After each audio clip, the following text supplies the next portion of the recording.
السلام علیکم ناظرین ہماری سیاسی سرگرمیوں میں ایک دفعہ پھر یکدم ایک بہت ہی گرما گرمی اور گہما گہمی پیدا ہوئی ہے، اور پرانے سیاسی حلیف اور حریف ایک دوسرے سے مل رہے ہیں، اور ان ملاقاتوں سے اور ان سرگرمیوں کے اندر سے جو خبر چھن چھن کے باہر نکلی ہے وہ یہ ہے کہ اس حکومت کا ڈبہ گول ہو گیا۔ ڈبہ گول ہونے کا یوں کہیے کہ فیصلہ ہو گیا، اور یہ حکومت حقیقت میں کب وجود سے عدم وجود میں جائے گی، یہ اب بس یوں سمجھیے کہ چند ہفتوں کی بات ہے۔ زیادہ سے زیادہ یہ کہیے کہ مئی کے آتے آتے ہمارے ہاں بہت سارا سیاسی منظرنامہ بدل چکا ہوگا۔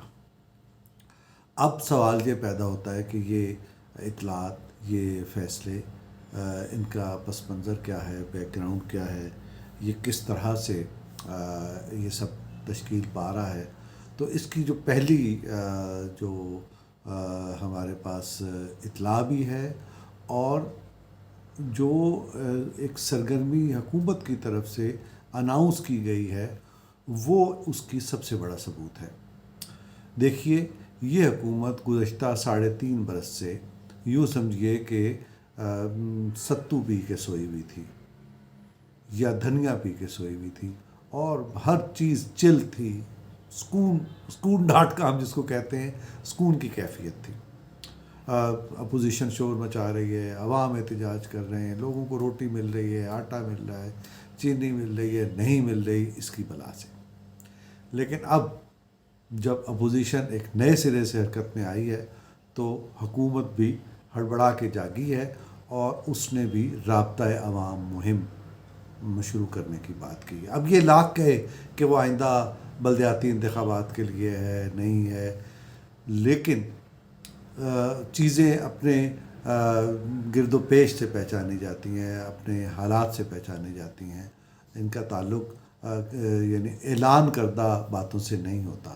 تو جو گرد و پیش سے اور حالات سے بات سمجھ میں آ رہی ہے کہ حزب اختلاف کی طرف سے جو سرگرمی شروع ہوئی ہے، اس کے نتیجے کی اس کی تپش جو ہے وہ حکومت تک پہنچی ہے، اور اس نے رابطۂ عوام کرنے کا فیصلہ کیا، پہلی بات۔ دوسری بات یہ کہ ابھی جو ترجمانوں کا اجلاس ہوا ہے، اس میں عمران خان نے ایک دفعہ پھر اپنے ترجمانوں کو ہدایت کی ہے کہ اب پھر آپ ایک بڑی جارحانہ چڑھائی شروع کر دیں حزب اختلاف تھے، اور خاص طور پر میاں شہباز شریف وغیرہ پر اور ان کے چپڑاسیوں کے اکاؤنٹ اور وغیرہ، وہی جو ان کا پرانا ٹرولنگ کا پرانا طریقہ ہے، الزامات لگانے کا پرانا طریقہ ہے، وہ اس کی آپ عروج پہ چلے جائیں۔ تو یہ جو بدلا ہوا منظرنامہ ہے، اس میں پاکستان تحریک انصاف کا یہ جو موو ہے رابطۂ عوام کے سلسلے میں اور حزب اختلاف کو ملائن کرنے کے سلسلے میں، اس کا ایک پہلا ثبوت تو یہ ہے۔ دوسرا ثبوت کیا ہے؟ دوسرا ثبوت ہے آصف علی زرداری کا گھر سے نکلنا۔ جب سے کووڈ آیا، آصف علی زرداری نے اپنی سرگرمیاں بہت محدود کر دیں۔ وہ جب کبھی مجبوراً عدالت میں بھی آئے تو غیر معمولی احتیاط کے ساتھ آئے، لیکن اب ہم دیکھتے ہیں کہ وہ گزشتہ چند روز سے انہوں نے وہ ساری احتیاطیں بالائے طاق رکھ کر بھرپور طریقے سے سیاسی سرگرمیاں شروع کر دیں، اور اس میں ان سرگرمیوں میں ہمیں وہ آصف علی زرداری نظر آ رہے ہیں جو 2008 وغیرہ میں جب حکومت بنی تھی ان کی، اور جس انداز میں وہ مینوورنگ کر رہے تھے اور سیاسی سرگرمی انہوں نے کی، ہمیں اس آصف علی زرداری کی اس سرگرمی میں جھلک نظر آتی ہے، جس کا پہلا مظاہرہ ہم نے دیکھا جو ماڈل ٹاؤن میں انہوں نے میاں شہباز شریف اور دیگر سے ملاقات کی، اور اس میں یہ وہ ملاقات تھی جس میں بیشتر چیزیں طے پا گئی تھیں، اور ہم اپنے ویلاگ میں اپنے ناظرین کو اس کے بارے میں بتا چکے ہیں۔ اب جو دوسرا اس کا مرحلہ آیا، وہ انہوں نے چودھری برادران سے ملاقات کی۔ چودھری برادران سے جو ملاقات ہوئی، اس میں کوئی بہت بڑی یوں سمجھیے کہ ابھی اناؤنسمنٹ سامنے نہیں آئی، لیکن یہ ملاقات اور اس کے بعد جو فالو اپ ملاقات کا پلان ہے، یہ واضح کرتا ہے کہ وہ یوں سمجھیے کہ یہ بات کوئی ایسی بات کی حد تک بات نہیں ہے، اس کے اندر سے کچھ برآمد ہونے جا رہا ہے۔ کیا برآمد ہونے جا رہا ہے؟ اس کے اندر سے ایک ہی چیز برآمد ہو سکتی ہے، اور وہ ہے تحریک عدم اعتماد اس حکومت کے خلاف، اور اس تحریک عدم اعتماد میں حکومت کے اتحادیوں کی حمایت کا حصول۔ تو چودھری برادران سے اس ملاقات کا مطلب یہ ہے، اور یہ بالآخر آنے والے چند دنوں میں اس سلسلے میں ہمیں کوئی خبر مل سکتی ہے۔ اسی تحریک عدم اعتماد کے سلسلے میں ایک اور جو بہت اہم بات ہے، بڑی نمایاں سرگرمی ہے، وہ ہے متحدہ قومی موومنٹ کے وفد کی میاں شہباز شریف سے ملاقات۔ اب ان سے پوچھا گیا عامر خان سے کہ کیا آپ تحریک عدم اعتماد کے لیے تیار ہیں؟ تو بظاہر انہوں نے یہ کہا کہ ابھی انہوں نے کوئی ایسی پلان سامنے تو آیا نہیں ہے، لیکن انہوں نے یہ کہنا بھی ضروری سمجھا کہ جو صورتحال بن چکی ہے اور جس مہنگائی کا اور جس معاشی دباؤ کا شکار پاکستان کے عوام عمومی طور پر ہیں، اس سے کہیں زیادہ سندھ کے شہری علاقوں کے عوام ہیں، تو لہٰذا اس ایجنڈے پر جو حزب اختلاف کی طرف آئے گا، انہوں نے اشارتاً کہا کہ ہم اس سے متفق ہیں۔ تو یہ دوسرا بہت ہی نمایاں اس کا اظہار ہے۔ اب ایک اور پہلو دیکھ لیجیے گا کہ آصف علی زرداری کیوں متحرک ہوئے، اور انہوں نے وہ ساری ماضی کی احتیاطیں کیوں بالائے طاق رکھ دیں۔ اس کا کوئی مطلب ہے، اس کا مطلب بہت بہت بہت غیر معمولی مطلب ہے، جس پر ابھی تک یہ ہم پہلی بار اپنے ناظرین کو یہ بات بتا رہے ہیں، اور یعنی ابھی اس پر یعنی اس کی اہمیت کو سمجھا نہیں گیا۔ میاں نواز شریف، ہم آپ کو یہ ذکر ہو چکا ہے ہمارے ولاگس میں کہ میاں نواز شریف اور پاکستان مسلم لیگ یہ کہتی ہے کہ انہیں ایک معاملے میں فریق نہیں بننا۔ وہ معاملہ کیا ہے؟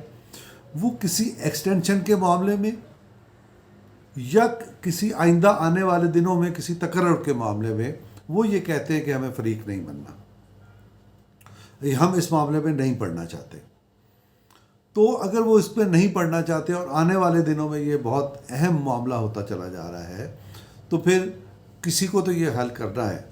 تو ہماری اطلاع یہ ہے کہ اس سلسلے میں آصف علی زرداری اور پاکستان پیپلز پارٹی کا کہنا یہ ہے کہ اگر آپ یہ نہیں کرنا چاہتے تو ہم یہ کرنے کے لیے تیار ہیں، ہم یہ معاملہ طے کر دیتے۔